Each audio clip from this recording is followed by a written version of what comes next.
నమస్కారాలు. So, land titling act గురించి ఒకంత వైసీపీ కొద్దిగా ఒక అడుగు ముందుకేసి మల్లాది విష్ణు అనే ఆయన ఈసీకి కంప్లైంట్ చేయడం, ఫిర్యాదు చేయడం జరిగింది.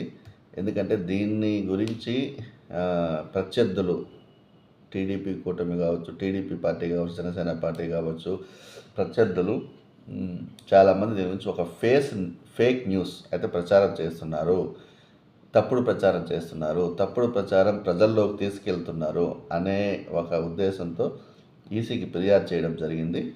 సో దాని గురించి ఈసీ కూడా కొద్దిగా అలర్ట్ అయ్యేసి సిఐడికి విచారణ చేయించమని చెప్పి కూడా ఆదేశించడం జరిగింది. ఇప్పుడు సిఐడి వాళ్ళు ఐవీఆర్ఎస్ కాల్స్ ఎవరైతే చేశారో, ఎవరు ఇన్ఫర్మేషన్ ఫేక్ న్యూస్ ఇన్ఫర్మేషన్ ప్రజల్లోకి చెప్తున్నారు, ప్రచారం చేస్తున్నారో వాటి మీద ఎంక్వైరీ కూడా వేశారు. దాని మీద ఎంక్వైరీ కూడా జరుగుతుంది.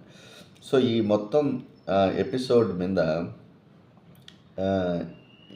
ప్రాబ్లం ఎలా అంటే, సో వైసీపీ యొక్క నేతల వాదన ఏంటంటే ఇది ఈ యొక్క ల్యాండ్ టైటిలింగ్ యాక్ట్ అనేది బీజేపీ తెచ్చింది, మాకు ఎటువంటి సంబంధం లేదు అనే వాదనతో వాళ్ళ ముందుకు వెళ్ళడం, ప్రచారం చేయడం, ప్రజల్లోకి రావడం మనం వింటున్నాం, చూస్తూ ఉన్నాము.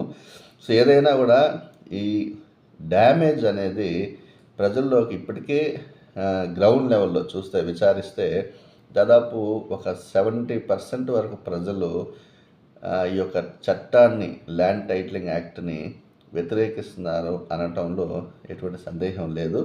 కాబట్టి ఈ యొక్క ల్యాండ్ టైటిలింగ్ యాక్ట్ అనేది చెప్పాలంటే కొద్దిగా వైసీపీ ప్రభుత్వాన్ని కార్నర్ చేసింది, ఎదుకాటంలో పెట్టింది అనే చెప్పచ్చు.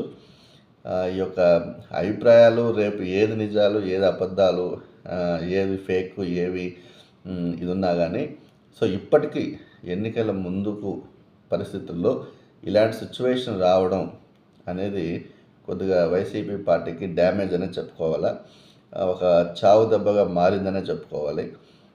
మరి చూడాలి, మరి ఇది ఎంతవరకు వాళ్ళు రీఫిల్ చేయగలుగుతారు, ఎంతవరకు దీంట్లోంచి బయట రాగలుగుతారు అనేది వేసి చూడాల్సినటువంటి అంశం. నమస్కారం.